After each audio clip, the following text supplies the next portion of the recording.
I'm Tucson Morrison with On-Site Media. Today is Tuesday, June 16th, 2020, and I'm with Kia here at 38th of Chicago. So, Kia, can you tell me how you got involved with 38th of Chicago off the bat? We'll just walk really slowly here. Honestly, to start, my 12-year-old came to me and said, Mom, do you expect for me to explain to my grandchildren what's taking place in the world today through pictures? Uh-huh.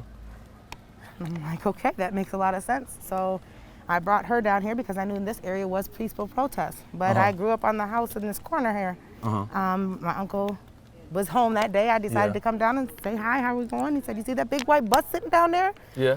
And I was like, yeah. He was like, well, what do you think about turning that into a medical unit? I'm like, yes, that's great. My Uncle Reese is a chef, and he was sitting up here barbecuing that day. So I'm like, hey, can I come get some chicken? Yeah. Sat down, and two young ladies walked past me with crosses on their arm. I'm like, dude, this is perfect timing. Yeah. I went out and I said, hey, look, this is our plan. This is what we want to do. And they put a text into a news feed, and here we are today. I mean, it's grown over and over and over by the day. We're consistently adding to not only our personnel, but the items that we have available. I mean, within the first 2 days, we were treating people with anaphylactic shock.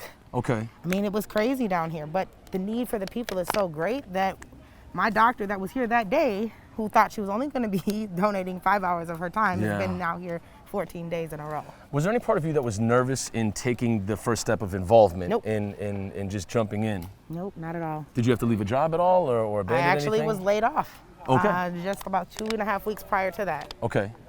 And so now here, what has been the day-to-day for you? Day to day has literally been Or every day. hour to hour.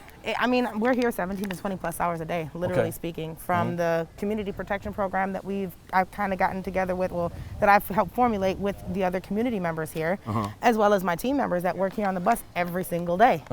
When you have people that are wholeheartedly dedicated to this, you cannot walk away.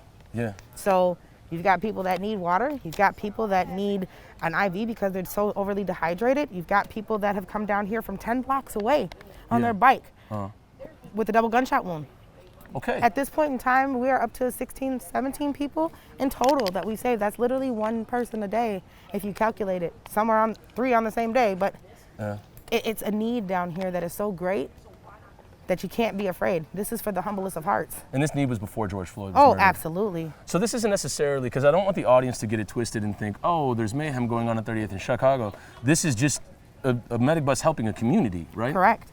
Okay. But it's also a community that needs healing from what we know now is the straw that broke the camel's back. Could the future possibly be, I mean, or could something new to add to it possibly be like therapy or anything like that for the mental? Oh, absolutely. We totally need all of that. Yeah. We are in the process of reaching out to any and everybody who has a medical background of some sort to help this community. The outpour is the cry from the people is so severe that they need it. Absolutely. And we are marching day in and day out. I mean, all these gentlemen that come down here on a daily basis from hours away to come and secure this area have blisters on their feet. Yeah. None of these people are getting paid, and they're still putting in 19, 20 hours, sleeping in their cars just so that they can make sure that if anything happens, they're here. How can people get involved or possibly, chip into a GoFundMe? Or is there any way people can make some type of monetary donation to this cause? There's always an option of doing so, but however, we are in the process of setting that up. As of right now, we have a Venmo that's at Medical Bus.